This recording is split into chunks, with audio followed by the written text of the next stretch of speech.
Magandang hapon po. Direkta nang inatake ng Amerika ang Iran at Noong buwan ng Pebrero, nagkaroon ng full attack ang US laban sa Iran. Dahil sa gera na yun, naapektuhan ang presyo ng langis sa buong ng mundo. oil price hike sa bansa. Isa sa mga sideline ko ay ang pagiging movie rider.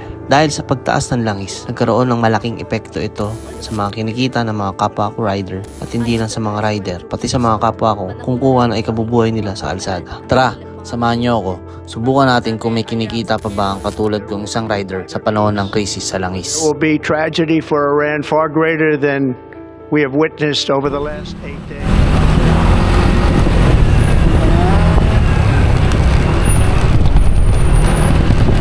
Nakuha ko ang aking first booking around 2:30 PM.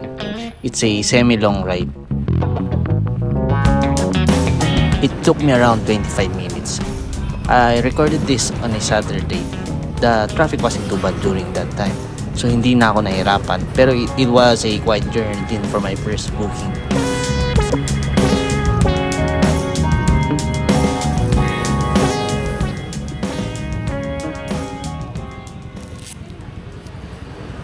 After ko maibaba ang unang kong pasahero, mga ilang minuto lang, pumasok ang pangalawang booking ko. This one is a short trip to Camuning, Quezon City.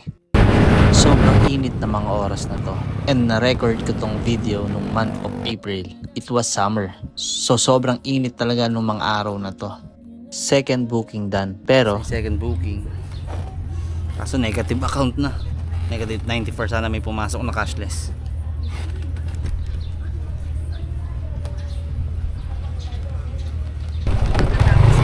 Cashless, sakto, wala nang laman yung account ko. Kaso sobrang lapit lang. 1.7 yung kakatiran. Pero okay na din. Para magkaroon naman.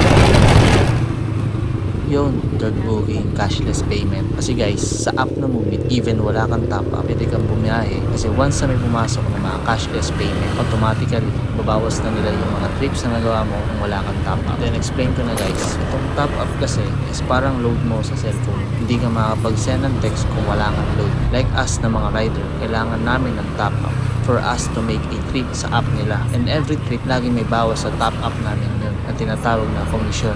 And guys, kung ang fare is 100 pesos, may 21 or 20% na commission si app. So, if you have a little extra, would really appreciate it. Kasi hindi po lagi panalo ang mga kinikita ng mga riders like me. Okay, sir, no? Sakto, mag-audition muna ako.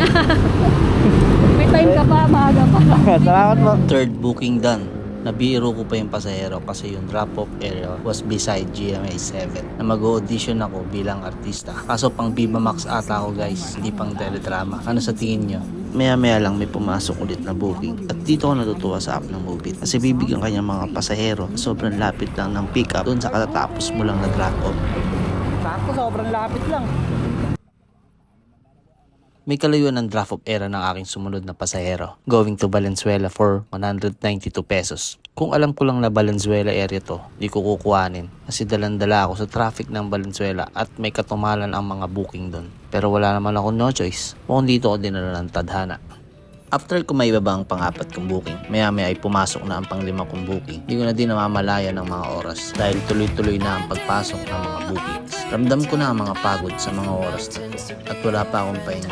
Kahit pag-ihi ay hindi ko pa nagagawa. I would have gone to war for you. I would 11th booking. get to our ever after. Something about this. After ng ikawalong booking ko, medyo nawala na ang bugso ng mga pasahero and still I'm in Valenzuela area. 8 bookings completed. Ang earnings natin mga nasa 700 plus na.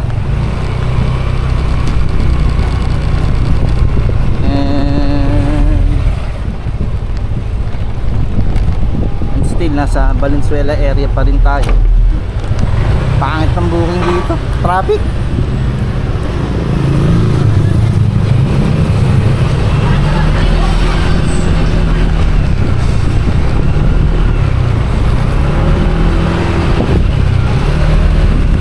Mukhang yung kikitain natin, mukhang mapupunta lang talaga sa gas. At magkano na full tank ko? 500. 700 pa lang kita. Tutuloy pa ba natin to? Parang ayoko na. After ng ikawalong booking ko, medyo nawala na ang bugso ng mga bookings. At nawawalan na din ako ng pag-asa ng mga oras na to. Para bang papupunta lang ang lahat ng kikitain ko sa gas. At pinasukan pa nga ako ng Grab Express. This is one of my hate bookings dahil minsan sobrang tagal lumabas ng mga magpipick up at sa drop-off area. Habang hinahantay ko ang aking pipick upin, naiisip ko na sa mga oras na to ay sumuko. Kasi parang sa pagod lang din mapupunta lahat ng aking effort.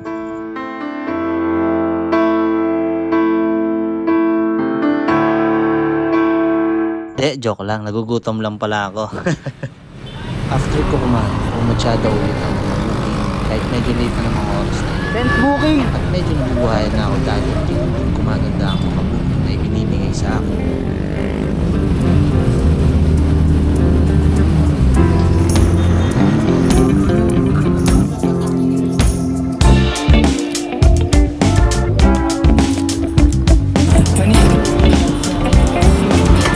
Wala na.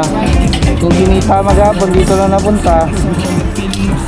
Buti dito, muro lang, 88. After ko magpagas, nakakuha pa ako ng 4 na booking.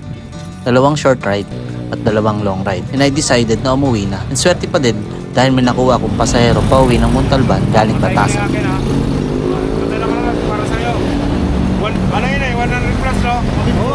Ito na ay kalabig 7 biyahe ko. Halos umusok na ang aking puwitan dahil sa maghapon na biyahe. A total of 9 hours and 40 minutes. Hindi ko na makuha ang buong breakdown ng kinita ng biyahe ko dahil nawala na ang record ko sa app dahil din sa katagalan.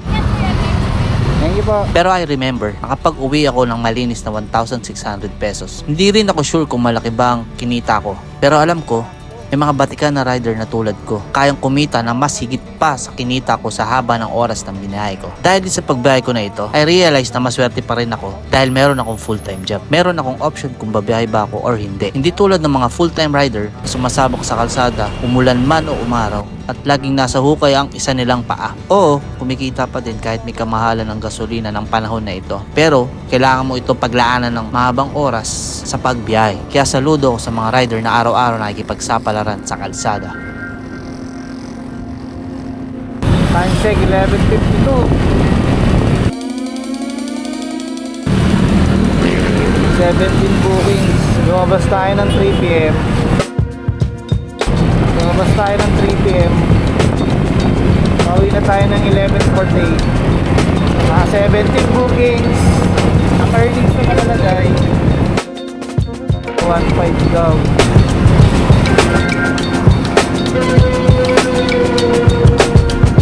Ito part ng video na ito.